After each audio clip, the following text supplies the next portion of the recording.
Hello friends, ఫిఫ్త్న రాబోయే episode ప్రోమోలో ఏం జరుగుతుందో తెలుసుకుందాం. లక్ష్మి, విహారీ ఒకరి మీద ఒకరు పడిపోయి ఉండటంతో ఇక అప్పుడే విహారీ లేచి నిలబడగానే లక్ష్మి అక్కడి నుంచి లేచి పరిగెత్తుకొని బయటికి వెళ్ళిపోతుంది. తనలా పరిగెత్తుకొని బయటికి వెళ్ళిపోతూ ఉంటే విహారీ లక్ష్మి, కనకమాలక్ష్మి అని పిలుస్తాడు. అయినా సరే లక్ష్మి బయటికి పరిగెత్తుకొని వెళ్ళిపోయి తులసి కోట ముందు నిలబడి ఇలా దండం పెట్టుకుంటూ ఉంటుంది.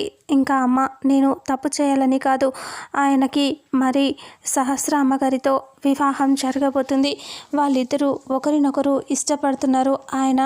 ఆయన మీద నేను ఆలోచించడం అన్నీ తప్పే అని ఇంకా లక్ష్మి బాధపడుతూ ఉంటుంది. నేను తాళి కట్టిన భార్యనే అయినా ఆయన మనసులో నాకు స్థానం లేదు. భార్యగా నేను ఆయన స్థానంలో లేను. కాబట్టి ఇక నేను ఏ రకంగా కూడా ఆలోచించటం కరెక్ట్ కాదు. నేను తప్పు చేశాను. నేను అలా చేయకూడదు. వాళ్ళిద్దరూ పెళ్లి చేసుకొని వాళ్ళు సంతోషంగా ఉంటారు. నేను ఇలా చేయటం కరెక్ట్ కాదు అని లక్ష్మి అక్కడ దండం పెట్టుకొని అక్కడే ఉన్న బిందెతో నీళ్లు తీసుకొని అలాగే తల మీద నుంచి పోసుకుంటుంది. అప్పుడే లక్ష్మి వాళ్ళ అమ్మ వచ్చి చూస్తుంది. లక్ష్మి అలాగే తల మీద నుంచి నీళ్లు పోసుకోవటం చూసి ఇలా అంటుంది, కనకమాలక్ష్మి అని అంటుంది. లక్ష్మి అని పిలవగానే ఒక్కసారిగా లక్ష్మి వాళ్ళ అమ్మని చూసి షాక్ అయిపోతుంది. టెన్షన్ పడుతూ చూస్తూ ఉంటుంది. ఇక ఇంతటితో రేపు రాబోయే ఎపిసోడ్ ప్రోమో ఎండ్ అవుతుంది.